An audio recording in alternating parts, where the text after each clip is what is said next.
আজকের আবার একটা রেসিপি নিয়ে আপনাদের সামনে হাজির হয়েছি। ইলিশ মাছের টক করে দেখাবো আপনাদেরকে। দেখুন আমি কিভাবে বানাচ্ছি, কি উপকরণ দিয়ে বানাচ্ছি। দেখুন এখানে আমি একটা মাছের মাথা নিয়ে নিয়েছি, ইলিশ মাছের মাথা একটা নিয়ে নিয়েছি। এখানে দুটো শুকনো লঙ্কা নিয়েছি, এখানে অল্প একটু সর্ষে নিয়েছি, এখানে একটু তেঁতুল নিয়ে নিয়েছি। নিয়ে আপনাদের দেখাচ্ছি আমি কিভাবে বানাবো। হাফ চা চামচ নুন দিয়ে দেবো, এখানে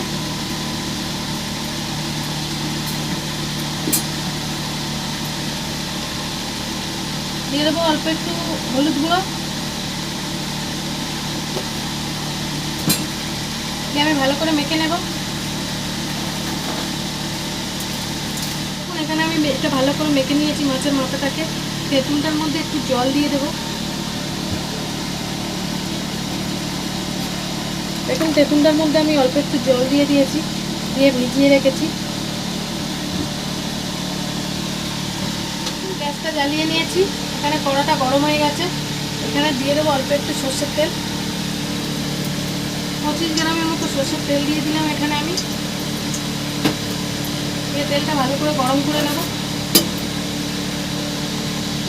আমার তেলটা গরম হয়ে গেছে, এবার আমি এখানে মাছের মাথাটা ছেড়ে দেবো।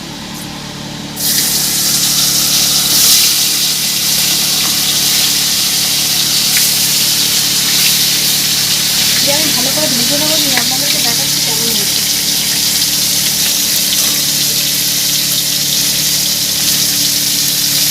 দেখুন এখানে আমার মাছটা ভাজা হয়ে গেছে, ইলিশ মাছের মাথাটা ভাজা হয়ে গেছে। এবার আমি তুলে নেব।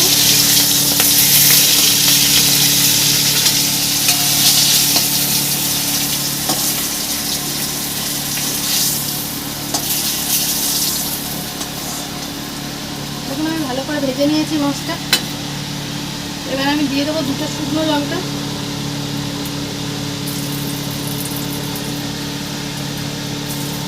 একটু শুকনো লঙ্কা দিয়ে দেবো, একটু সর্ষে দিয়ে দেবো, কালো সাদা সর্ষে মিশিয়ে নিয়েছি, অল্প একটু দিয়ে দেবো।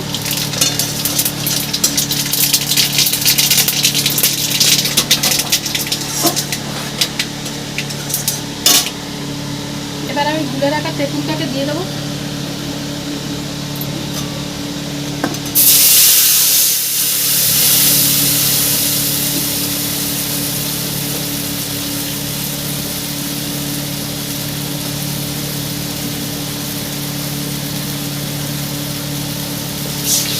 দেখুন আমি অল্প একটু জল দিয়েছি, বেশি জল দেবো না,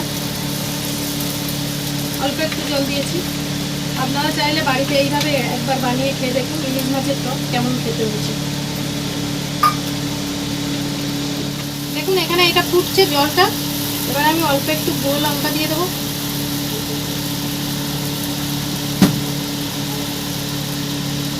অল্প একটু লবণ দিয়ে দেবো, হাফ চামচ হলুদ গুঁড়ো দিয়ে দেবো। দিয়ে আমি ভালো করে এটাকে নাড়িয়ে নেব।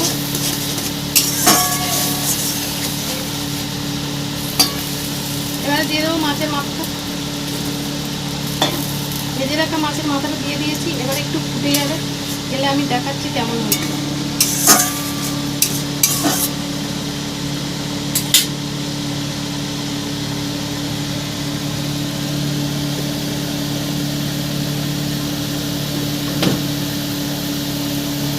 অল্প একটু চিনি দিয়ে দেবো, সামান্য করে।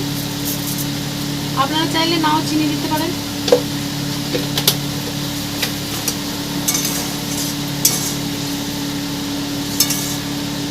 দেখুন আমার ইলিশ মাছের টক রেডি হয়ে গেছে। আমি সাফ করে আপনাদেরকে দেখাচ্ছি কেমন হয়েছে।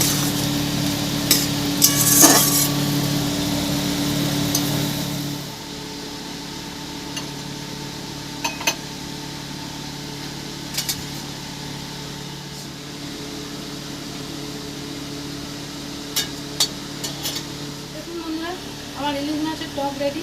আপনাদের যদি ভালো লেগে থাকে প্লিজ লাইক কমেন্ট সাবস্ক্রাইব করবে, এবং নতুন নতুন ভিডিও পেতে পাশে থাকবেন। আর সাবস্ক্রাইব করতে ভুলবেন না, আর কমেন্ট সেকশানে জানাতে ভুলবেন না।